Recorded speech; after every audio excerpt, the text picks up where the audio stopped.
On that note, Mr. Speaker, I want to thank you again for this opportunity. Thank you very much.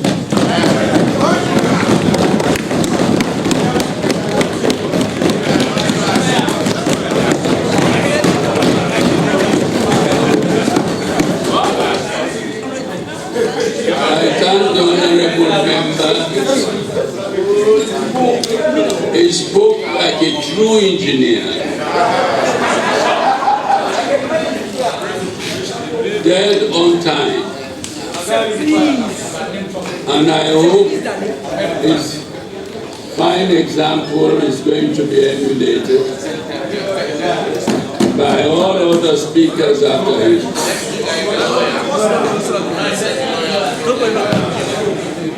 Lawyers can be even more precise. You'll be disappointed. Because I know the Honorable Timbo is going to comply with the injunction that has been observed by his Honorable colleague, 10 minutes, and not a minute more, not a minute less. So you have the floor.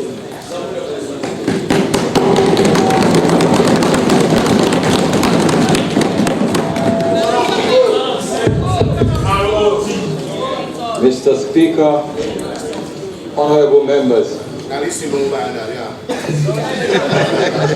few days ago, when this bill, the appropriation bill, was laid before this House of Parliament, I told the opposition whip that I'm not inclined to debate. However, Mr. Speaker, in the succeeding days, two things changed that position. Last Monday, I had calls to visit Connaught Hospital, where certain disabled members of a party who were involved in road accidents were admitted. Mr. Speaker, that was Ward 3 of Connaught Hospital, accidents and emergencies. Mr. Speaker, I could not hold back my tears when I got back into my vehicle because I saw lives being wasted just because patients could not afford formalin for 15 to 25,000 leones. Mr. Speaker, the last sitting last week of this parliament, I also visited the family house of a deceased councillor of the APC who passed away in the United States. While we were waiting outside, while we were converging, a woman passed by selling plantain chips.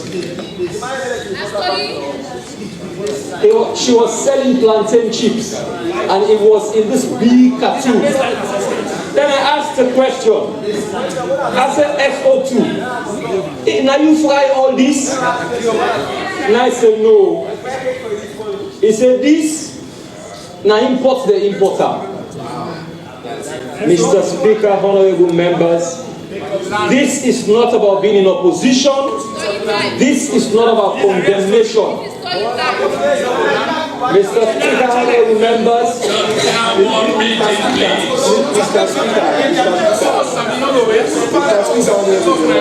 I want absolute decorum before we are doing the service registration. Heckling is not part of our proceedings. Thank you. Please, Benji, you should know better. Mr. Speaker, the unfortunate thing about this is that we're thinking of Fit Salon. It's a laudable project. It's a laudable initiative. But Mr. Speaker, if the basic plantain chips we have to import from another country, Mr. Speaker, that is a dangerous trend.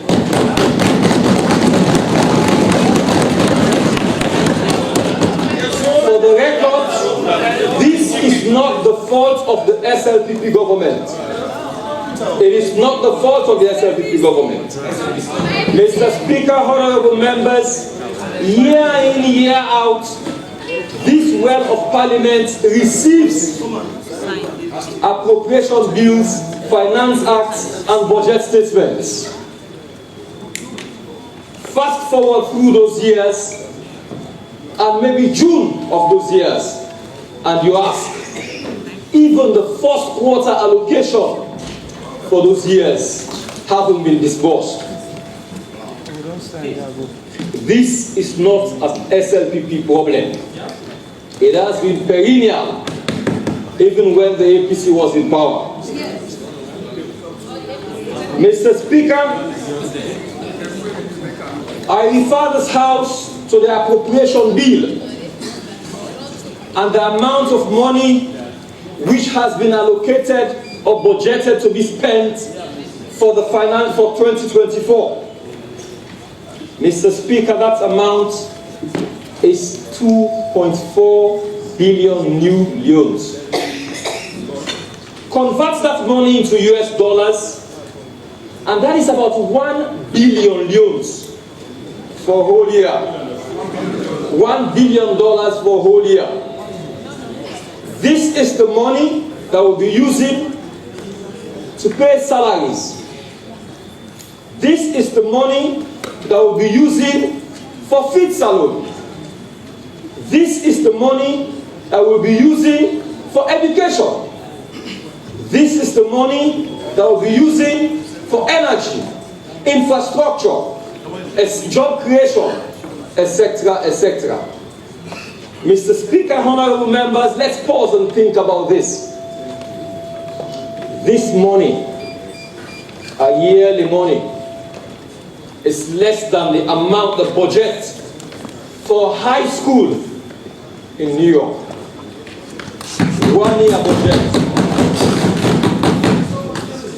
Mr. Speaker, honorable members, what this shows is the poor state of our nation. SO2 Salon na poor country. It is not an SLPP problem. It is our problem together. And we must together fix this problem. Mr. Speaker, of this amount is 24 billion. I refer you to paragraph 98 at page 28 of the budget speech.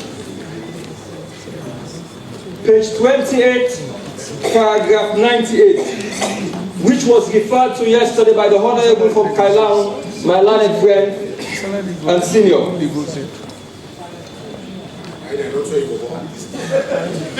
Mr. Speaker, honorable members, in that particular paragraph, 14.9 billion, which is about $648 million, we'll get that from taxes. Taxes.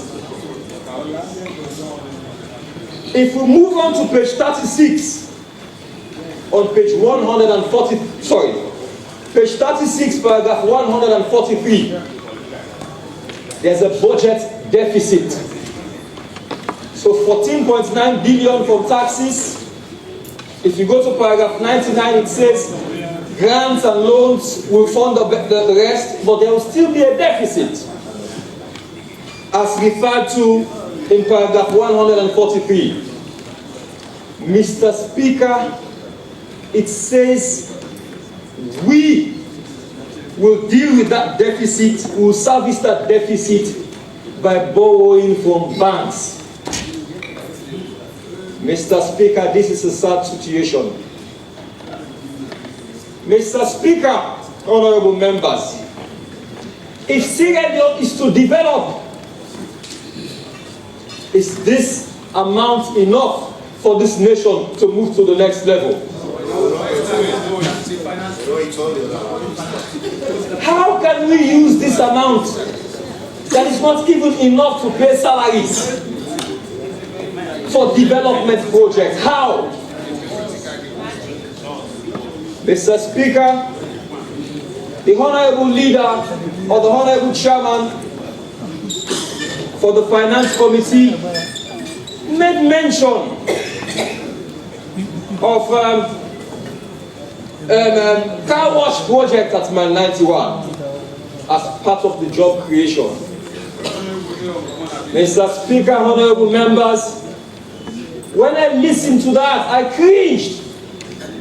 Because is that the job that we should be creating for our young people? This is not an SLPP problem. Mr. Speaker, our young generation is being wasted. Our young generation is being wasted. Today, it is SLPP in power. The next elections, it will be APC in power. Mr. Speaker, honorable members, Mr. Speaker, honorable members, sitting on the left side of your hand, this side of the aisle, it is easy to be an opposition MP. You know why?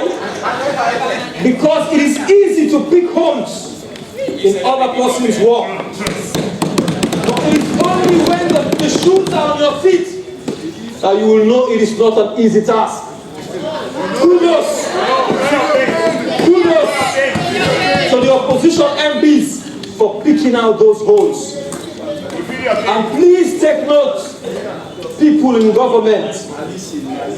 Please take note, people in government, that we are not doing this just because we want to oppose. We have a responsibility, a sacred one, by the oath we subscribe to put Sierra Leone first. And for that reason, we have a responsibility to provide alternative solutions to the problems of this nation. Mr. Speaker, for me, considering the history of Sierra Leone, it starts for me from the end of the war in 2001. From the end of the war. Mr. Speaker, since the war ended, this country has been going around in circles. We are always down the ladder, the development index. As a people, we have to think about how to move this nation forward. Otherwise, posterity will judge all of us in this parliament. 22 years after the war, we are still in the same place. Mr. Speaker, honorable members, let me hasten to say that no nation can tax its way out of poverty.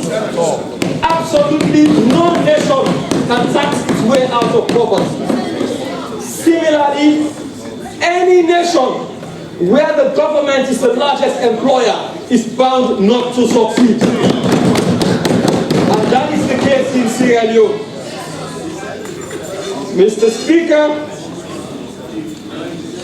when we took the oath of office, you made a very brilliant statement alluding to the Singapore story. Mr. Speaker, in my life, there are few leaders who I have admired and who I try to emulate. Lim Kuan Yew of Singapore, Thomas Sankara of Upper Volta, and now Burkina Faso, Captain Valentine Strasser of Sierra Leone, Madiba Mandela for his forgiveness, his spirit of forgiveness only, and President Barack Obama for breaking the racial ceiling. Mr. Speaker, those are the leaders I've admired. And when you made mention to Singapore, Mr. Speaker, I had two thoughts. What about this?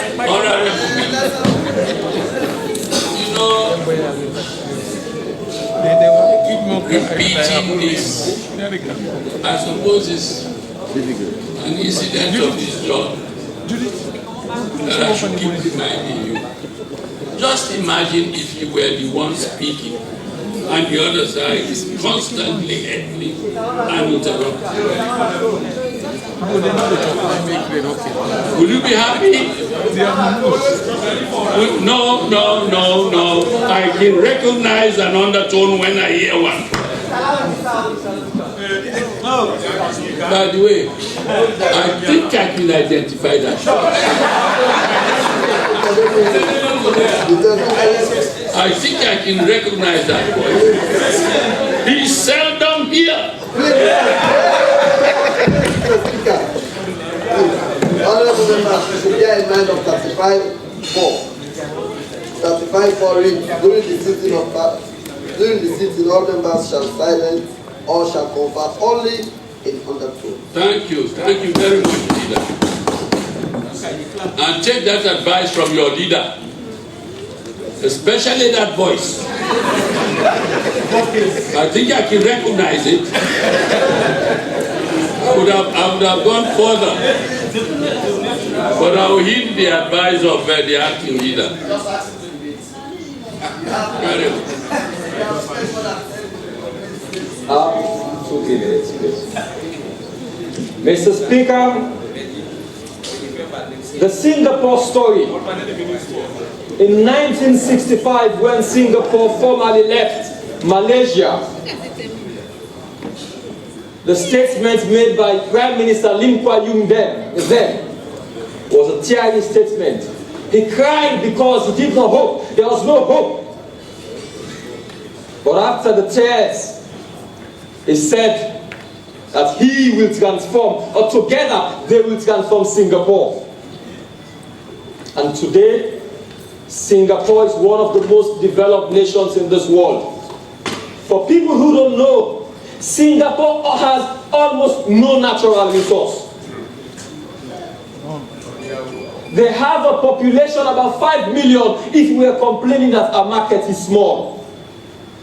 But today, Singapore, even in tourism, they receive 10 million tourists yearly.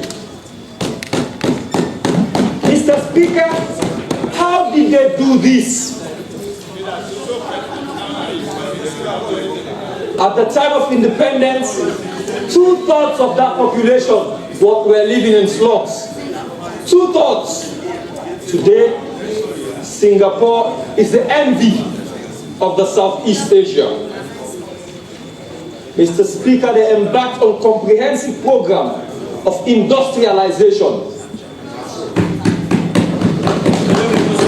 In my first contribution in the appointment committee, I had a chance to ask the bank governor one question, the presumptive bank governor then. I said, you have been in the central bank since 2014. What lessons, what singular lesson have you learned that will transform Sierra Leone? He said, industrialization. When he said that, I did not ask any further question, because I know and believe that is the way to go. Mr. Speaker, if we do not make a way for investors to come to this country, spend their money and develop this country, Sierra Leone will always be going around in circles. Mr. Speaker, honorable members, Singapore embarked on a policy of globalization and lowering of taxes. This leader was an authoritarian and a disciplinarian.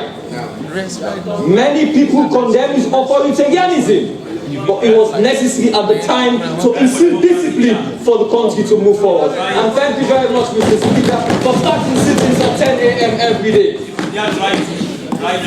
There was political stability, corrupt-free. They had investor-friendly laws, and they focused on technical education to build the skill sets of their people. Mr. Speaker, honorable members, Lim Kuan Yew was 31 years old in 1959 when he became the Prime Minister. Thomas Sankara was 34 years old when he started revolutionary movements in Upper Volta. The same could be said of Captain Strasser. The same could be said of President Bio. The same could be said of Barack Obama. The same could be said of Madiba Mandela when he started revolutionary movements in South Africa. Mr. Speaker, this is visionary leadership and it shows the strength in youth. Mr. Speaker, honorable members, if I were the president of this country, Mr. Speaker, honorable members, Sierra Leone will be a tax haven for investors, depending on the quantum of investments they bring into this country and the number of Sierra Leoneans they are employing. Mr. Speaker, honorable members, we have an airport where the airfare is more expensive than our neighboring countries. Who will come here? Take off the taxes. Like I said earlier, you cannot tax your way out of poverty. But let me tell you how you can solve this. If these investors come and they employ their people, for example, I have never received 1 million loans in my life. You start paying me 1 million loans. Of that one, the government take 45% tax, which is 450,000 loans. SO2, I go gladly for Gona Os with 550,000 loans. It is an opportunity to create investments. It is an opportunity to build this economy, and it is an opportunity to create jobs for the ordinary man. Mr. Speaker, Rwanda, South Africa, etc. They have visa exemptions, visa-free countries. Why do we have to pay for visas to come to our nation? People will not come. What do we have? Let's think about this, Mr. Speaker, honorable members. Mr. Speaker, permit me to end with a quotation from the same Lim Kuan Yew of Singapore.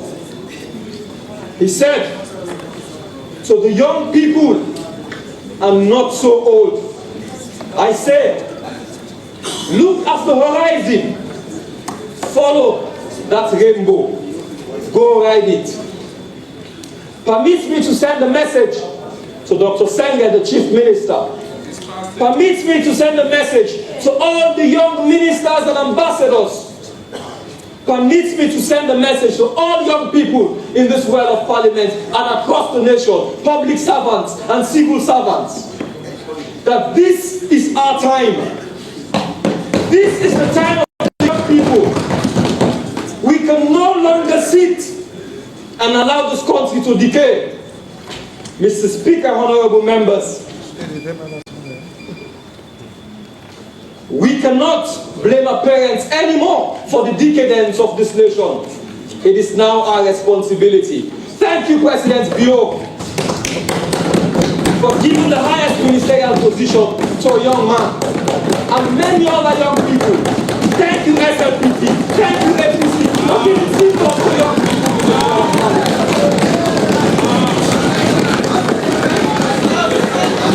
But it comes with responsibility. And like a leader said the other day, positions come with blessing and they come with cost. If we do not do right, prosperity will judge us. Prosperity will judge all of us. So we will affect the peace. Mr. Speaker, honorable members, may God bless Sierra Leone.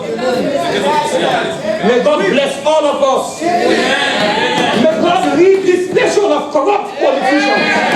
May God rid this nation of selfish politicians, greedy politicians and self-serving politicians. God bless Sierra Leone.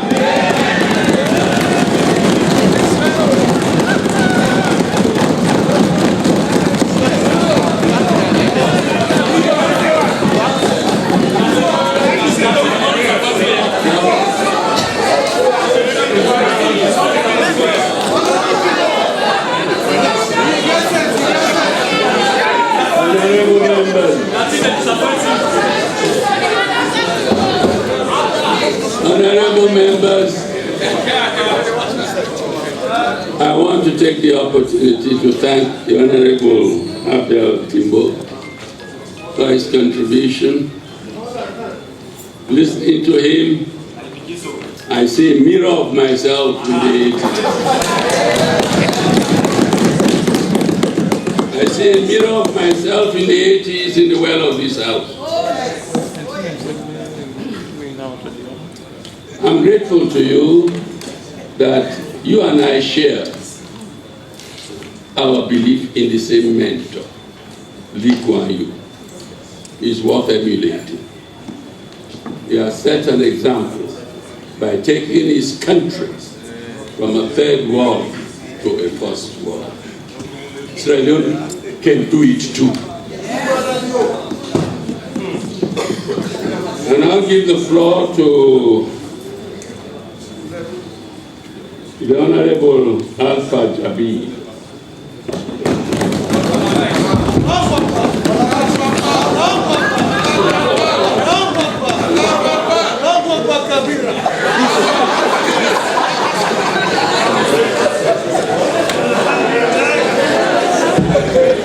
Thank you very much, Mr. Speaker, for giving me this opportunity to add my voice in to the debate on this budget. First of all, I want to join you, Mr. Speaker, to thank my colleague on the other side for his brilliant contribution.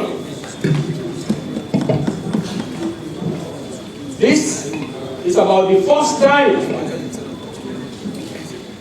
since I came in the last British Parliament. It's about the first time I see an opposition making a constructive criticism and a constructive contribution to the debate in this well for the benefit of the nation. I want to give him a pat on the back and say kudos to him. I hope he has set the cue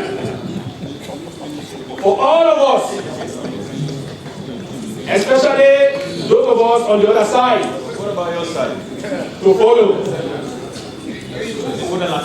Pull him down syndrome will not take us forward. Now I want to respond to certain things that were brought up yesterday by colleagues on the other side. My colleague from mile 91 mentioned about the car wash there being turned into a push center, and he was joking about it. Unfortunately, that should be an indictment on the Honorable himself and the stakeholders in mile 91, because the government made that car wash to benefit the youth positively. So if you, as a stakeholder, a major stakeholder in that community, see that center being misused, you should be in the position to guide them. I'm not to talk, talk a blind eye, only to come here in the West and make a joke about it. Also, many people also mention about this 5% tax on rice. This 5% tax on rice was met in 2018 when we came. We removed it because of the COVID, in order to push the effect of COVID on our people. But then, during the course of last parliament, many MPs from the other side criticized it. They denounced it as not having creating the necessary effect. Meetings at Committee Room 1 and at New Building, everywhere they raise this same issue, that this 5% removal on rice, tax on rice, is not making any effect. So, we listen, the government listened, and now government has decided to put the 5% tax so that we can benefit from the tax revenues that we have been losing. Also, the removal of that 5% tax created a cheaper market for rice for neighboring countries like Guinea and Liberia. They've been coming to Sierra Leone to buy rice and take it over to their countries. Just because, yes, imported rice. Yes, they buy it from Sierra Leone because it's relatively cheaper. We go out the tax, did that, and we continue to spend our hard-earned foreign currency to import rice. So the removal, the condition of the 5% tax is in place so that we can be able to save foreign currency. Also,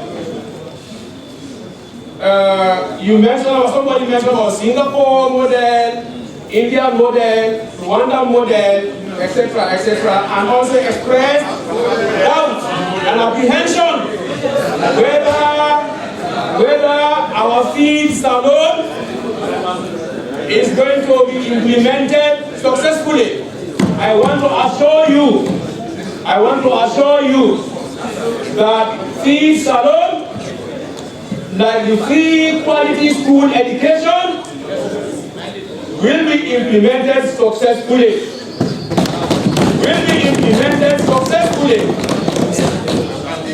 The president is a talk and do president. He has demonstrated that times without number. So the field salon is going to be implemented successfully. We made the other colleague just there mention about Leone, another leader. We all admire them. Why do we admire them? Because they succeeded. And they succeeded because they have meaningful programs for their country. And they follow those programs systematically without distractions. The people rallied behind them. And that is why they succeeded. And that is why we are admiring them today. So let us rally behind President Bio and his programs so that we can also emerge one day as a middle-income country.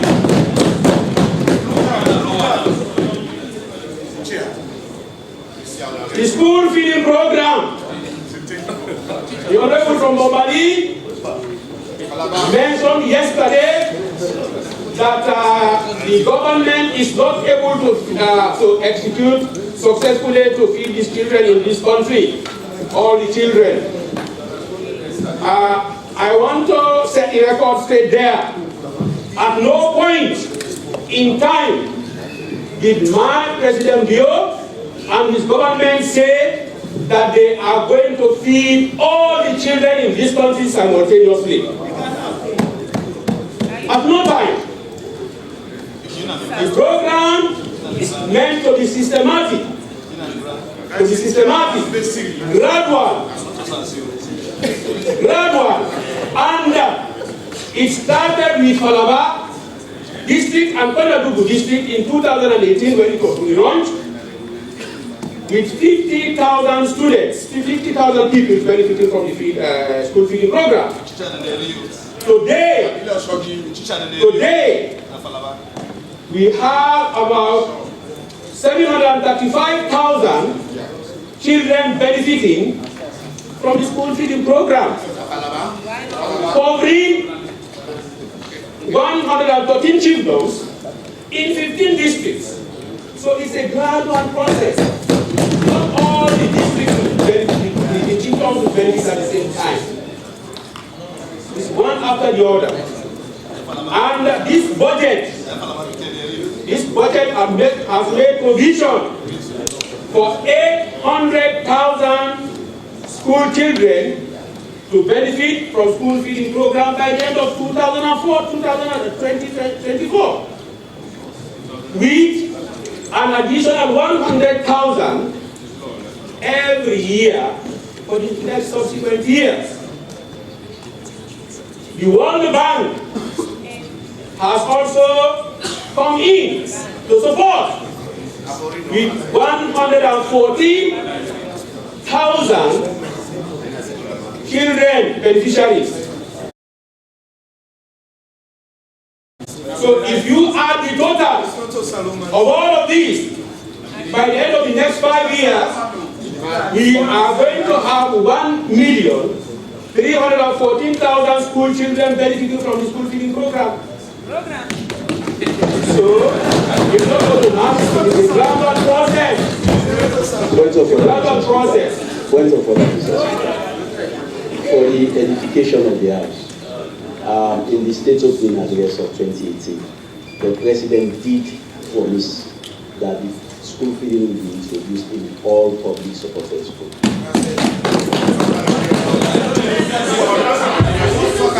Will be introduced in all public. Mr. Speaker, we are living in a very vulnerable society. When my leader rose on point of order, I think he misinformed this country. He did not state time. President did not say, I will introduce it in January or February, March. He said he will. And that is a continuation. That's what he's doing. It's a rollout process.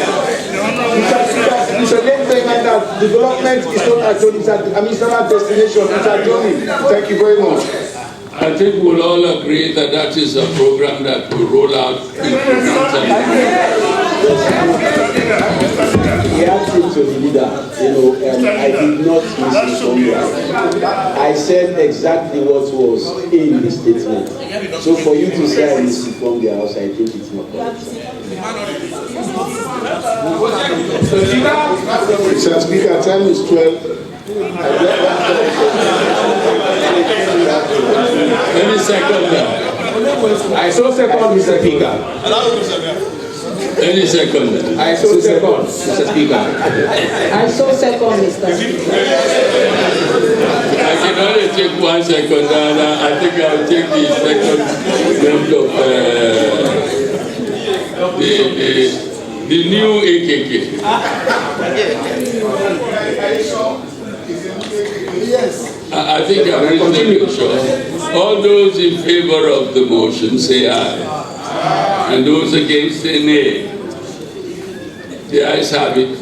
Yes? Thank you, Mr. Speaker. This government, we must be grateful to this government for being very steadfast with the free quality school education. But of all the achievements in the past 5 years, it still has decided to continue supporting the free quality education with the payment of school fees for all the school-going children, the payment of examination fees for all public exams, MBSC, BECE, and WASP in all government and government-assisted schools. It's also recruiting more teachers. In this budget, it's about 2,000 teachers that will be recruited in 2014. It's 2024. That is in addition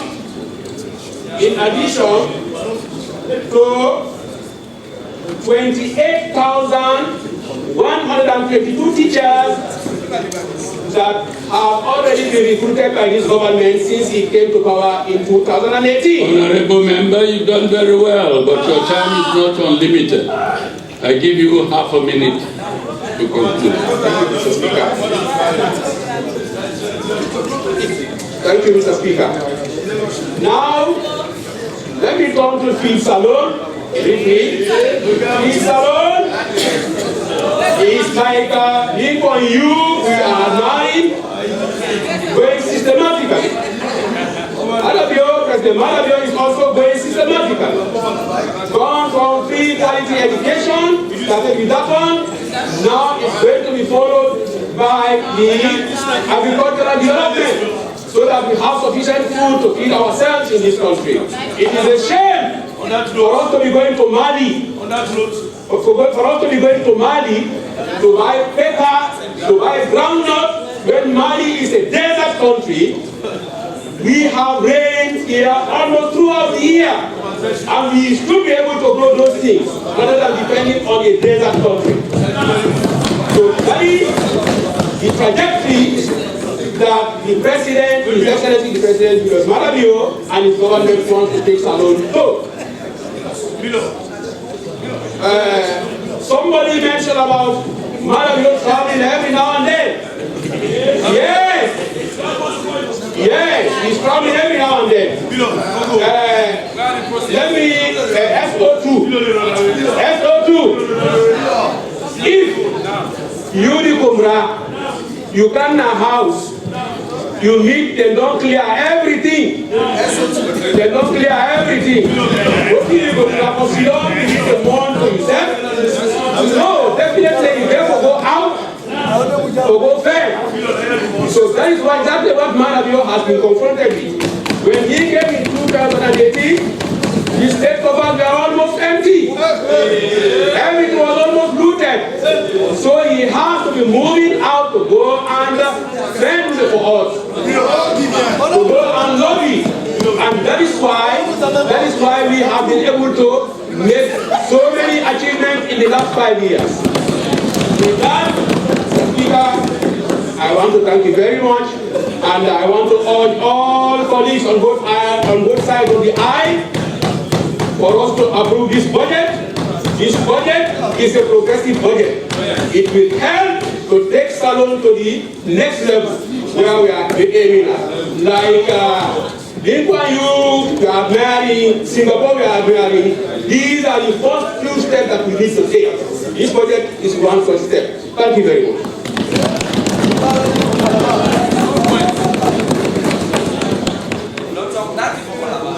I will now give the floor to the Honorable Mahmoud Kamara.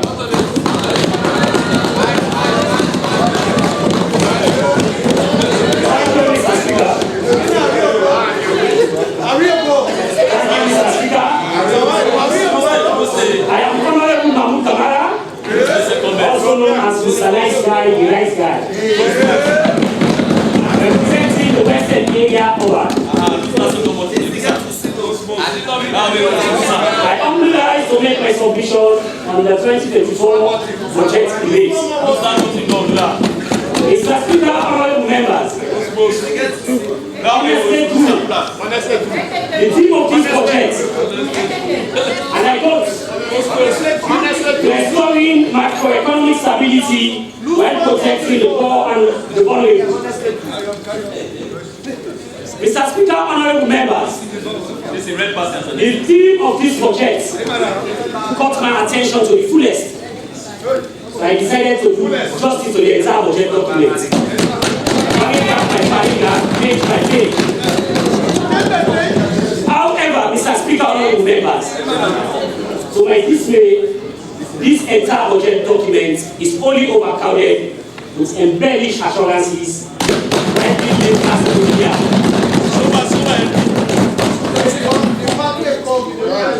Mr. Speaker, honorable members, false hope gives false comfort. False hope gives false comfort. How are you going to protect the poor and the vulnerable by making a 5% tax increment in 2024 and 10% increment in 2025 on rice? SO2, Mr. Speaker, I'm on the top of settlement in iron rod and cooking gas respectfully. Mr. Speaker, honorable members, today marks exactly my 6th sitting in this way, but I've been friend to this chamber for the past 5 years. From the gallery, I've followed through budgets year in, year out, and I can tell this honorable house that implementations of each of those budgets has each fallen below the belt of my expectations and the expectation of the past budget experience. And I do not wish to see that in 2024. Mr. Speaker, honorable members, let me take the House to page 17. To page 17, paragraph 16, Roman figure 5.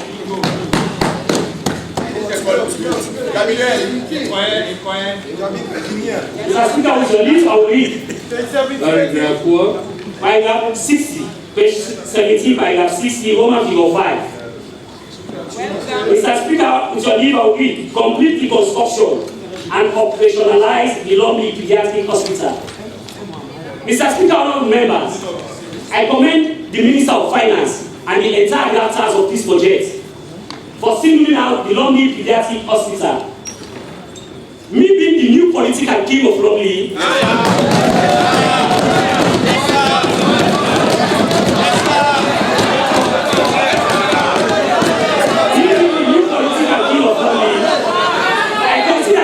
a certain level of seriousness has now been placed to address the shameful and disgraceful healthcare situation for the thousands of inhabitants in Leone and the peninsula.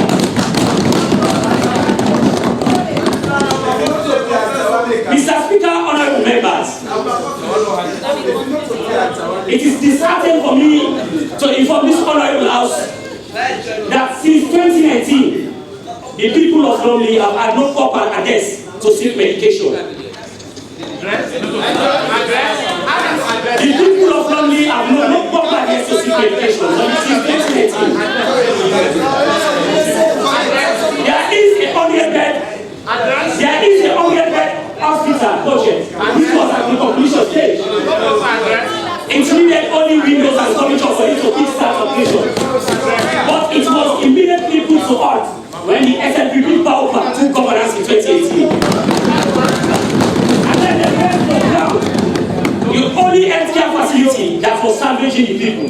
And then they resorted to renting 3 rooms and parlor as hospital to service over 70,000 people. Yeah. Mr. Speaker, honorable members, for the past 5 years, the people of Leone, the health center at Leone, has operated at 4 different addresses, which makes it almost impossible for people to know exactly where to seek medication when the situation arises. Mr. Speaker, honorable members, firstly, where it was operating at Mafa Region Leone, they later moved at Fisho Leone, where they operated for just a year. And then they moved the hospital again at Black Tank Region Leone and operated there again for just a year. Now they have moved the health center again at Fisho Malama Leone, where no vehicles cannot access as a result of the deplorable road condition leading to the facility. Mr. Speaker, honorable members, the people are going through all these difficulties when the government is presented the opportunity to set up 1 or 2 floors from the 4-story building of the 100-bed General Hospital project. Mr. Speaker, honorable members, the people of Leone have gone through and they continue to go through difficulties to access healthcare facilities. Mr. Speaker, honorable members, but since this document has now pinpointed the completion of the pediatric hospital in 2024, so I hereby create the indulgence of this honorable house for the adjustment of this budget for the inclusion of the 100-bed hospital project to be as well completed in 2024 in consonance with the pediatric hospital. Mr. Speaker, honorable members, I cannot overemphasize the health benefits awaits if this 100-bed hospital is completed in consonance with the pediatric hospital in 2024. I hereby implore the ISS of visiting of this honorable house for this needful adjustment. Mr. Speaker, honourable members, away from the health sector, let me as well draw the attention of the House to page 2. So page 2 of this document, paragraph 4 to 5. Nice guy, the right guy. The true person for me. Nice guy, the right guy. By page 2, paragraph 4 to 5, where it is pointed out that the depreciation of our currency is as a result of the Russia-Ukraine war. Mr. Speaker, honourable members, I am extremely confused, especially so when I look at our closest neighbors, Guinea and Liberia. That begs to mind the question, if we are actually sharing the globe with these countries. Mr. Speaker, honourable members, we could all recall in 2018 when a caring and a sympathetic leader, Dr. Alice Baigoma, handed over the national leadership. As at that time, the euros was better appreciated to the Guinea franc. In fact, 7,000 euros was equivalent to 10,000 Guinea franc. It was equivalent to 10,000 Guinea franc. Mr. Speaker, honourable members, few months in the leadership of the power and new direction, things took to the reverse. Painfully, as at this very moment, 3,500 Guinea francs is now equivalent to 10,000 Guinea francs. So I am extremely constrained to accept the Russia-Ukraine war as the cause for the depreciation of our currency. Or is it that the Russia-Ukraine war only came to affect Leone? Mr. Speaker, honourable members, the exchange rate is the cost of the economy. Nice guy. So I ask that the power government be serious about addressing the depreciation of our currency. Nice guy, nice guy. Mr. Speaker, honourable members, the depreciation of our currency should be addressed, starting with someone in the back governor. So this way, let him explain to us of the exact amount of new currency that was printed.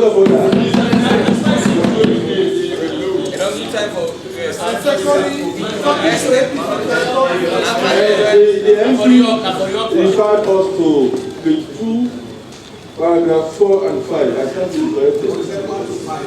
Say again. 5 to 6. 5 to 6. 5 to 6. 4 and 5. 4 and 5. I haven't seen where exchange rates are mentioned specifically. 5 to 6. 5 to 6. 5 to 6. Yes, sir. Sharp depreciation of the euros. Okay. Nice guy, nice guy. Mr. Speaker, this is what our problem is. Sitting here as the leader of the opposition, I am flabbergasted and mesmerized. Please, honourable members, you can agree with me. You can agree with me that he is convincing, he is appealing, he is very instructive. Let's allow him to continue. Thank you, my dear.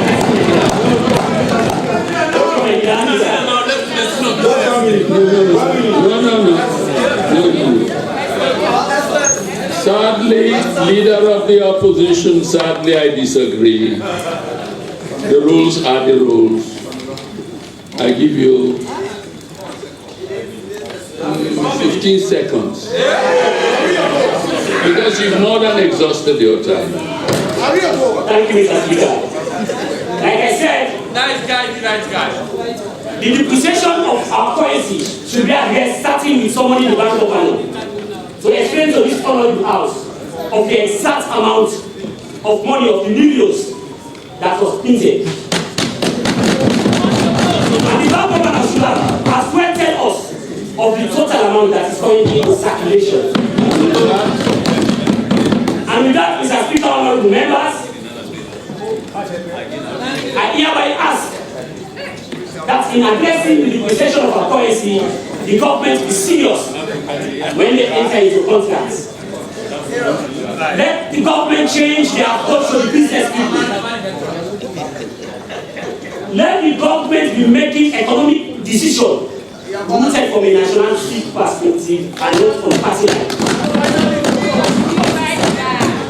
Mr. Speaker, members, last week in addressing these things are the reasons of the depreciation of our currency and not the Russian war. Thankfully, we have even added 1 month old Palestine and Israel war. Thank you, Mr. Speaker, for your opportunity.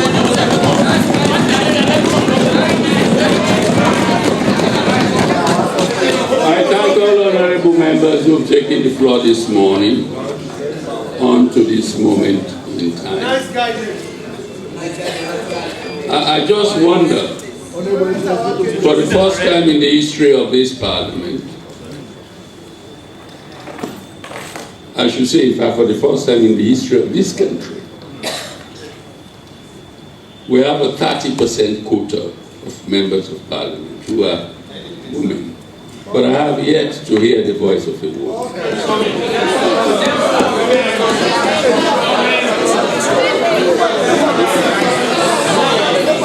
So I'm urging the women.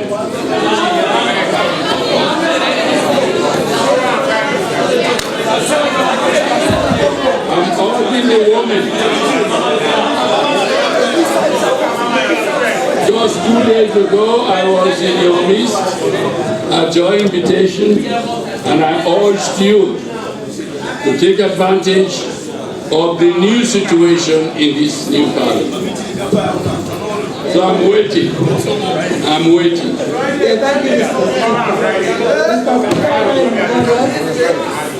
It's not a debate. I just want to quickly allay Mr. Speaker's stress. Because I've spoken to them already, and most of them are wives and new members. I know they are taking the floor before this time, but they want to learn, because this one is a new process. So from tomorrow, I can assure you we start to get our best. Very well. I'll now give the floor to the Honorable Abdul Karim Bangura. Abdul Karim Bangura. Thank you, Mr. Speaker. Mr. Speaker, members, I am Honorable Abdul Karim Bangura, one of the representatives from Garden District, the home district of former flag bearer and leader of the APC, Dr. Samura Matthew Wills Tambara. And also the legislative home district of the current Speaker of Parliament.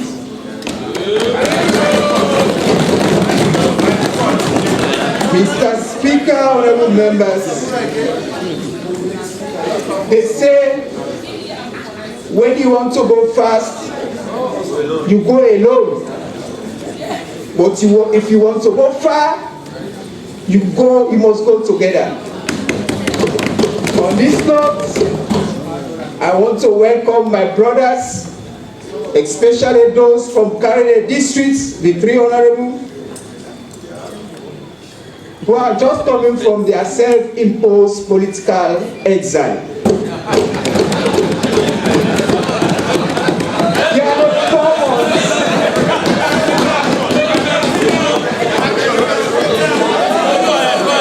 They are not common. They are not common. Actually, people of Karele have voted them in to represent them. There is a point of order from the leader of the opposition. Yeah, Mr. Speaker, please kindly advise the honorable. What I am asking the leader of the opposition to advise you, and I will advise you thus. Okay, sir. Thank you. That like it or hate it, facts are facts.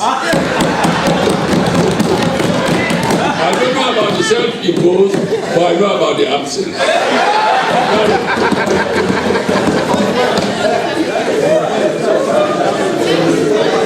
Thank you, Mr. Speaker, for defending me.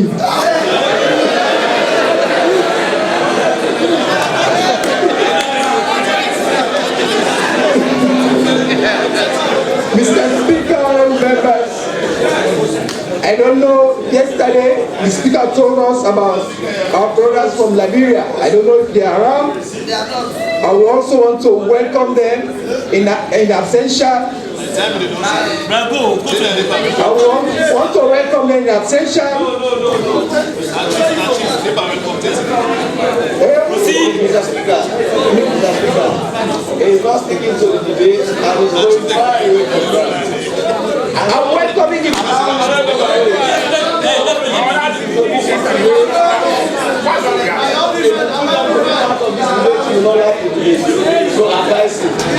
I know you like everything about this debate. I would particularly like everything that is new of the new AKK. Thank you, Mr. Speaker. I want to commend the minister and team for their courage in putting together a very ambitious, sincere, and honest budget for the 2024 financial year. Mr. Speaker, honorable members,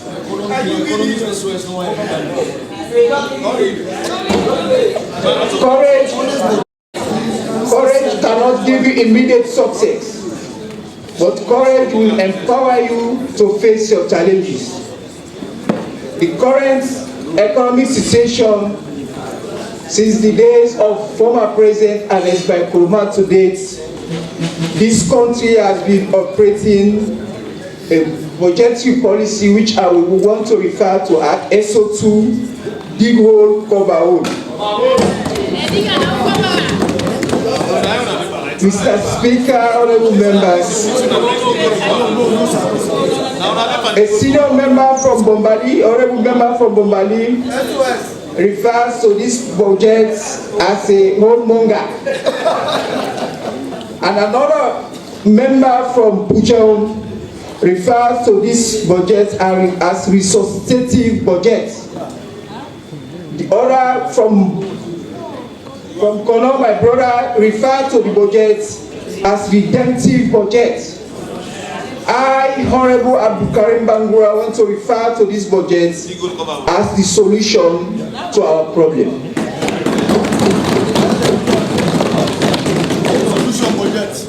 The solution budget, exactly. Mr. Speaker, honorable members, the Financial Act 2024 was debated and approved by this way. So when I heard honorable members discussing negatively about the tax reinstatement of the 5% reinstatement of tax on import duties of rice, I find it very misleading and unsincere. Mr. Speaker, honorable members. No, you're getting it wrong. You're getting it. I know you're a new member. You know what the Finance Act does? Yes. Okay. It puts in one document for the approval of Parliament the sources of income for the government. Sources of income. The money that the government hopes to bring into the coffers, its coffers, the consolidated revenue, to spend on the items listed in the appropriation bill. So the two are interconnected. Got it? Yes, sir, exactly, Mr. Speaker.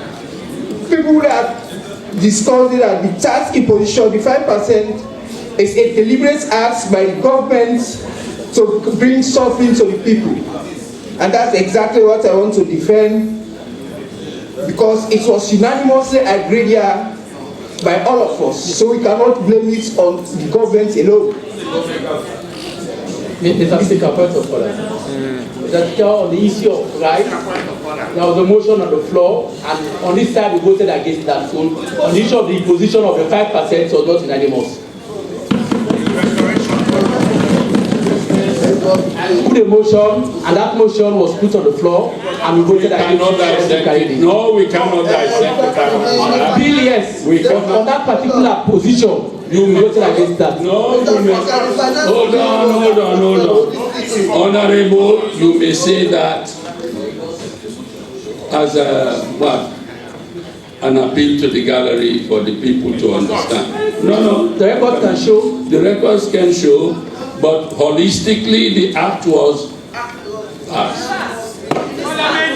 Let us stop dissecting that which has already passed. Carry on, please. Thank you, Mr. Speaker.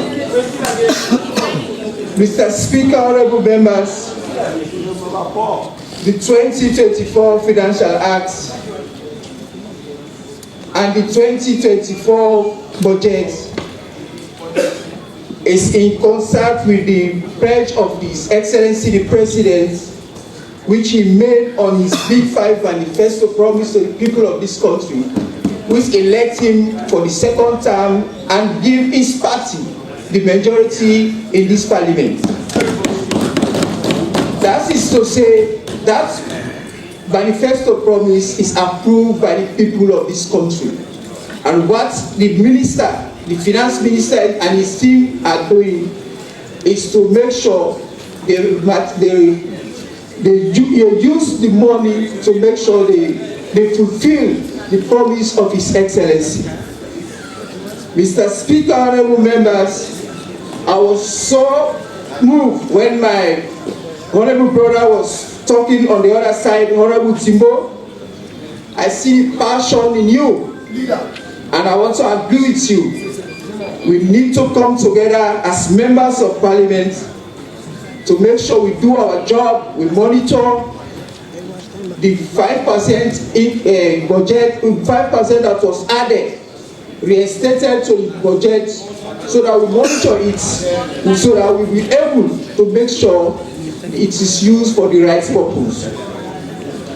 Mr. Speaker, honorable members, the joining of 1,000 miles starts with a step. This is a president who is on record to have made a lot of sacrifice for this country. He did it when he has the choice to go to the university or to join the military to defend his country. He took the choice to defend his country. Today, he's one of the people representing the world in terms of education. Mr. Speaker, honorable members, when he was a military officer, he chose the road for peace than to fight, than the war. Today, he is residing over the third peaceful country in the world, in the sub-region. Mr. Speaker, honorable members, when he was a military leader, he chose democracy than the military rule. Today, he is president of the Republic of Sierra Leone. When he was a politician, he chose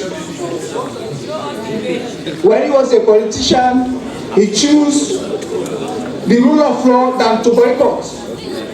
Mr. Speaker, honorable members, this budget, as I said earlier, is the solution to the many problems this country have encountered since the days of former presidents and his Michael Mann. Mr. Speaker, honorable members, it is good to be in the house full of opportunity. Today, I'm here representing the people of Carine. I want to commend the President for the lights program he has in Kamakwe, the bridge process in Kompare, and also the water problem he's trying to reinstate in Kamakwe. But what I want to bring to the attention to the minister, during the elections, we have a famous song, which is in Kamakwe Road. Yes. That's a very famous song, and it means it was the most famous song in this election. But unfortunately, I'm saddened that road is not included in this budget. I would love to see that road in this budget. That is our payroll. And also, the other day, the speaker was talking about the Kamapé road. That also is not in this budget. I would want to join the speaker, even though he's a legislative member of Canada, but I want to join him so that that road will be included, if not in this budget, but any other budgets in future. Mr. Speaker, honorable members, on this note, I want to thank the minister and this government that we, the members on this side, and I believe the others from the other side, will join in to make sure this country is redeemed once and for all. Thank you.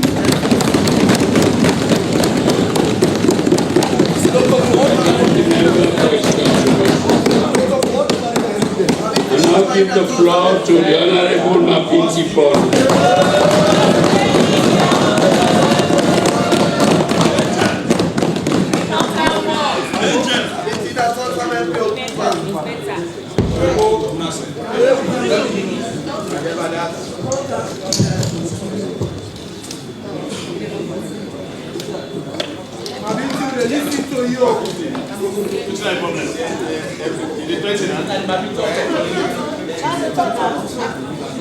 Mr. Speaker, honorable members, let me first of all congratulate the Minister of Finance and his team for presenting this budget to us.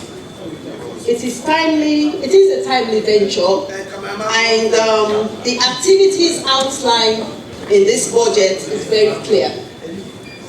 Mr. Speaker, I want to refer you to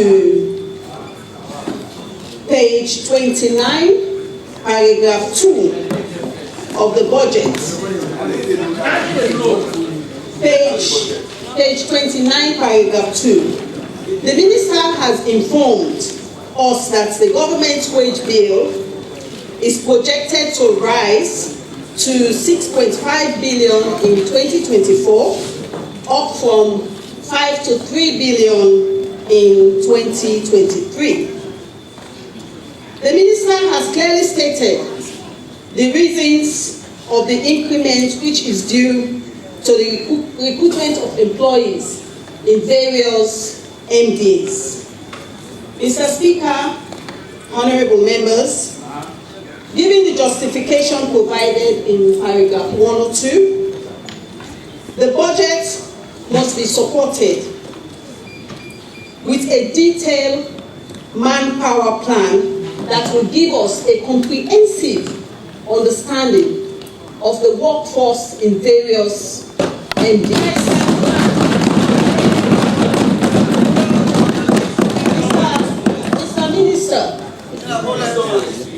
Mr. Minister, if you are requested to produce to us a detailed manpower plan, I hope you'll be in a position to do so.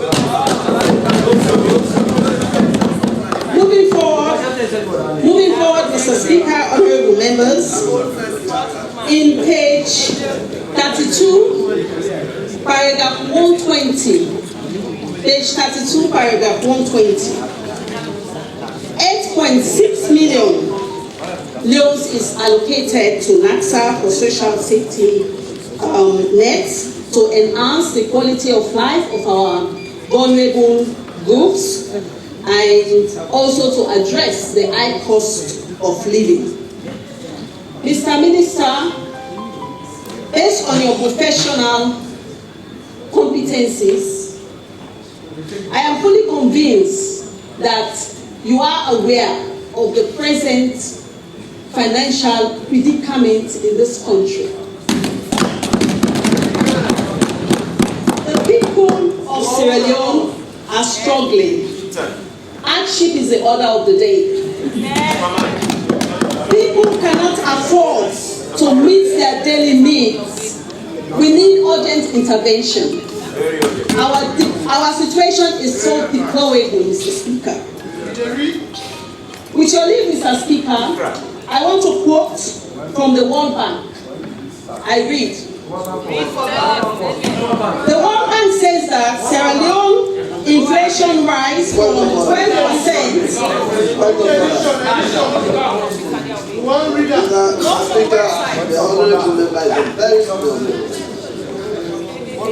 That in this parliament in 2007 to 2012, and she's there again. This is her third time. When you are making references to this honorable house, you should take us to the specific details of that reference. And you present that reference to the speaker, so that we can understand that the fact that that reference is not within the premises of this parliament. You present it to the speaker for us to verify that what you are reading is true of what is said. But you cannot just be quoting and reading without giving us reference. Can you give us the reference, please? Mr. Speaker, the mere fact that she said World Bank and World Bank has a website, the honorable member is everywhere to consult with the website of World Bank. I'm sorry. Continue, Mr. Speaker. I'm sorry. A lot of references I'm sorry. I'm sorry. Leader of the opposition, I cannot agree with you. She must be referring to a specific publication, and that is what I want. Okay, Mr. Speaker. Otherwise, I will rule that it be expunged from the record. Oh yes. If you are quoting from a World Bank report, if it's not available, give us the precise citation. Yeah, Mr. Speaker, the World Bank do have a website, and this report is coming from the World Bank review on Sierra Leone. What year? What year? 2023, Mr. Speaker.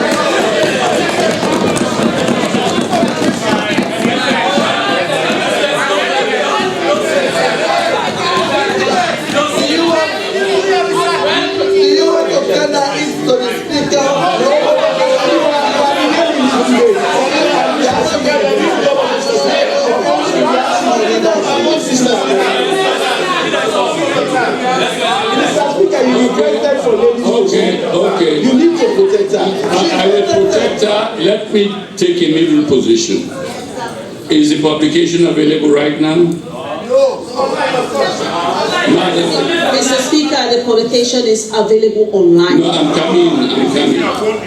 If you do not have the publication with you for me to cite, okay, then a middle position is give me the precise citation. I'll make a note of it and later on I'll check. Mr. Speaker, the precise citation is the World Bank Economic Review 2023. What page? Mr. Speaker, it's a website.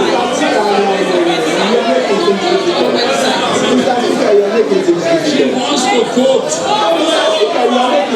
I'm not making anything difficult for her. She wants to quote.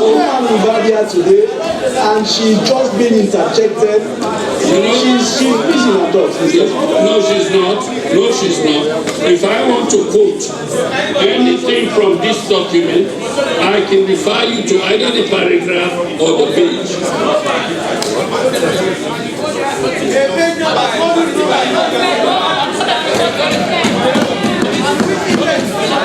So you don't have it. You are setting bad precedent for the rest of the debates. Bad precedent. And we will come on. That is your opinion, sir. Carry on, madam. Sorry. Mr. Speaker, for the edification of this house, I have googled the World Bank Economic Review. And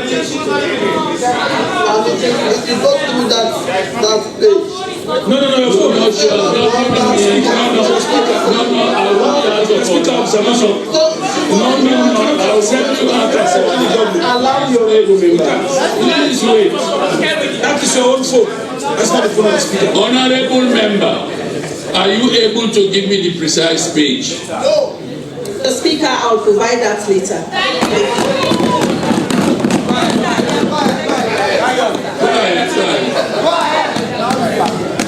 Mr. Speaker, honorable members, Sierra Leone's inflation rise from 12% in 2021 to 27% in 2022. By August 2022, 81% of households found themselves unable to cater to their fundamental food and nutrition necessities. Mr. Speaker, End of quote. I am constrained. I am constrained. No. Have you finished quoting? please. I will allow you. Thank you, Mr. Speaker. But no, wait a minute. What you said is one thing.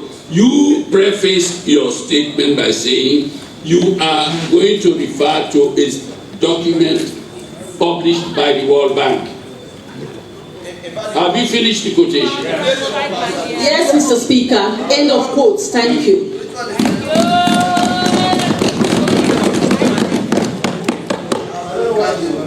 Mr. Speaker, honorable members, he's afraid of me. Mr. Speaker, honorable members, life expectancy in Sierra Leone is so low, just below 56 years. Just below 56 years, 55 to 56 years. This is very disappointing, Mr. Speaker. Mr. Speaker, this is as a result of bad governance, high level of corruption, and slow economic growth. Honorable members, Sierra Leone has one of the highest child mortality rates in the world. Yes, our women and children continue to face serious challenges because of the poor health care system in this country. I am being honest.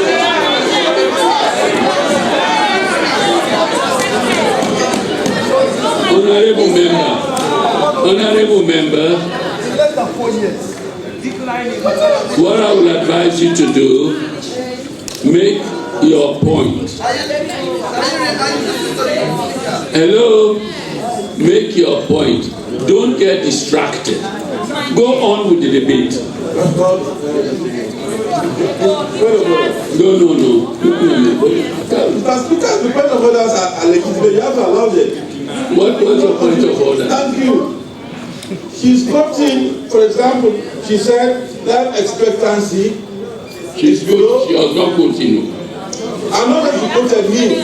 But these are things you have to refer to some publications that have been made. There are not some statistics in the world. There are not some data you are quoting from.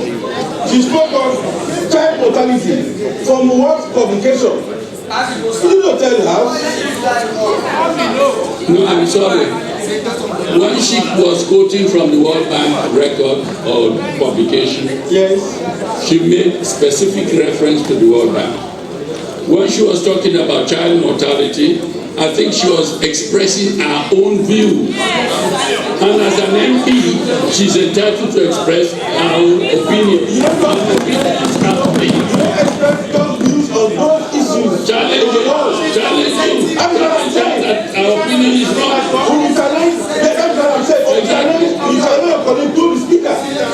My own also, when she finishes, challenge whatever opinion she has expressed. Go on. Thank you, Mr. Speaker, for your protection. Honorable members, my colleagues from the other side, Honorable Leone, poverty has become a core tenet dwelling with our people, the people who voted for us.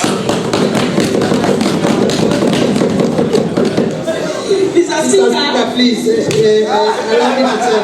You know, she's my sister. I'm going to allow her to call my name, but it's actually out of order. She shouldn't call my name at all. She shouldn't mention it.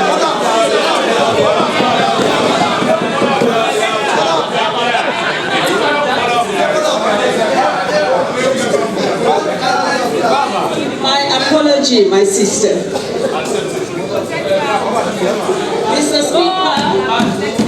Mr. Speaker, on a more serious note, I think we need urgent and comprehensive reassessment of the nation's economic policies, or else this nation will become a death trap. I want to emphasize that, Mr. Speaker, I emphasize we need urgent and comprehensive reassessment of the national economic policies, or else Sierra Leone will become a death trap.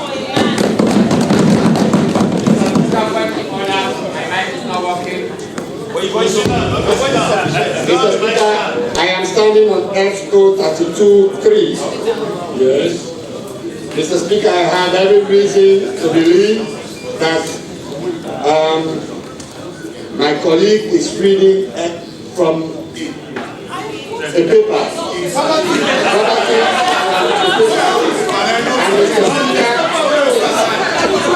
Mr. Speaker,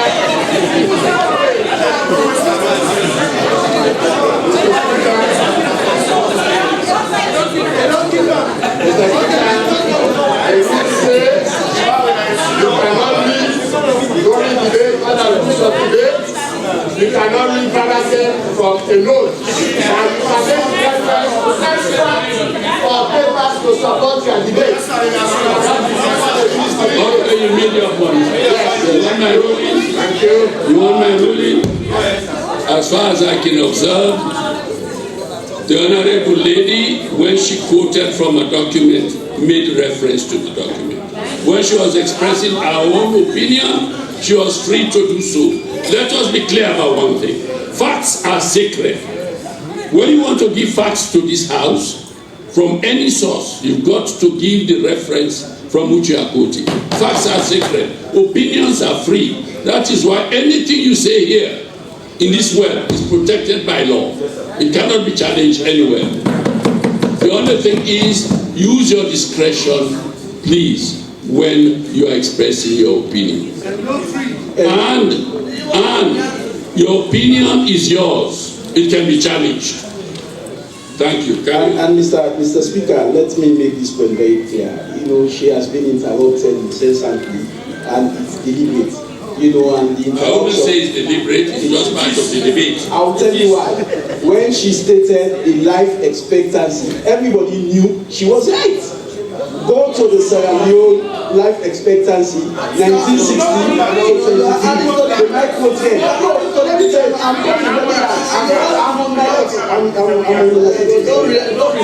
on my legs, Mr. Leader.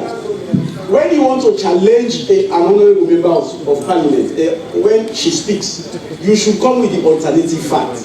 Tell me that the life expectancy age that she said is not correct, and quote from your source. But you knew she is correct, and still you want to interrupt her.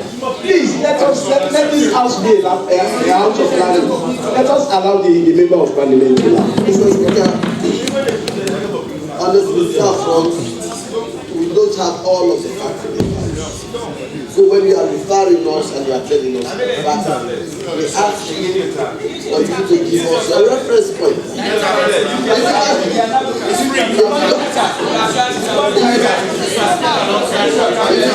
you cannot give us a reference point, if you don't have evidence of the facts you want to present, don't present them. Nobody is talking to you. You can't tell us life expectancy is 66, 67. What is 66, 67? She has said it's 66, 67. She's struggling to say 66, 67. Let her give us facts. If she cannot give us the facts, let her continue the case without bringing Okay. Mr. Leader, when she said so, because I am inquisitive, I consulted my internet and I was able to see the FM. All of us could do that. MP should not be this lazy. We must be able to do our research. She created this platform. We should have capitalized on our platform. Let me repeat again. One thing which is free to any individual is your opinion. One thing which is sacred is when you state facts. And if you want to give us facts, give us your source. If you want to express an opinion, you are free to do so. If I want to challenge your opinion, I will come up with mine. Simple. Carry on. Let me, for the edification of the life expectancy as that is That's what we should have done.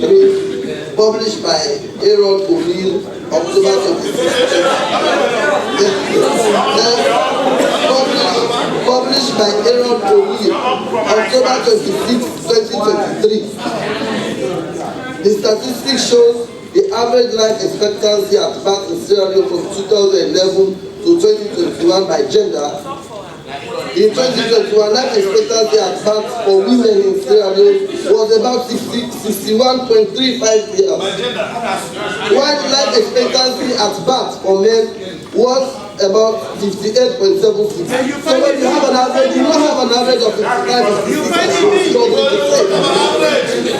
Mr. Leader, I refer you to the Sierra Leone life expectancy 1950 to 2023. She was referring to 2023. Go and check for the micro trend. Mr. Leader, go and check for the micro trend. It is very clear that the life expectancy.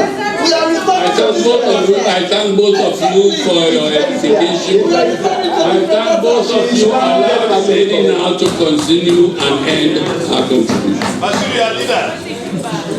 Thank you, Mr. Speaker. Members, Mr. Speaker, I want to commend the Minister of Finance for being very honest with this budget. This budget, the honest part of this budget was displayed in page 37 of paragraph 144. With your leave, Mr. Speaker, I read.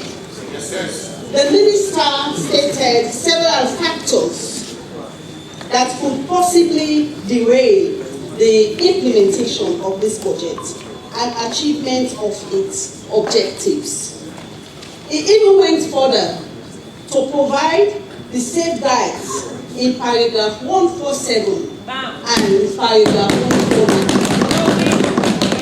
Paragraph 149, with your leave, Mr. Speaker, he mentioned that the Ministry of Finance will not entertain any expenditures outside the agreed budget to avoid overruns, accumulation of arrears, and wage bill pressures.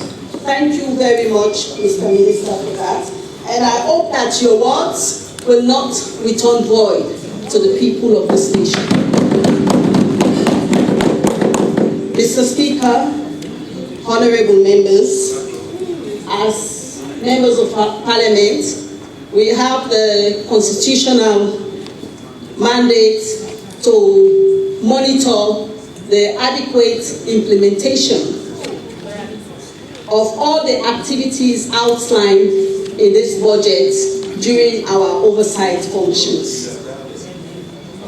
I truly believe that this budget will not bring any solution to the people of this nation. Thank you very much, Mr.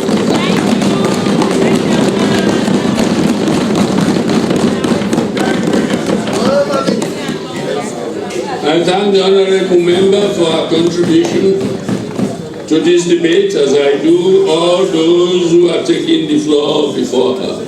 And I'll give the floor to my last speaker for the morning, Honorable Alex Mattia Rogers.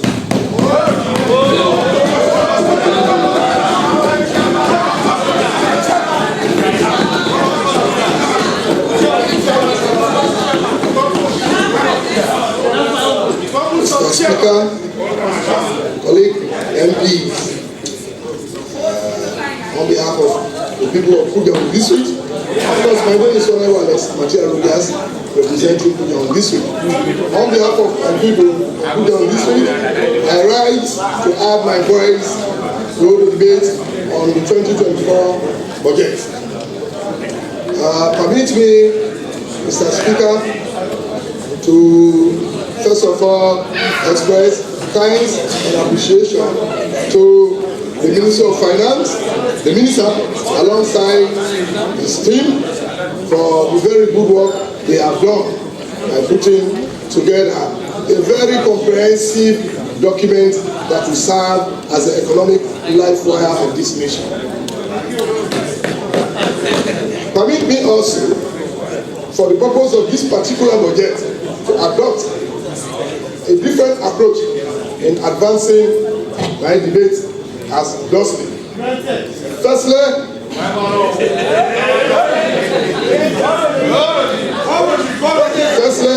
to attempt to describe this budget, an objective description of the 2024 budget, firstly.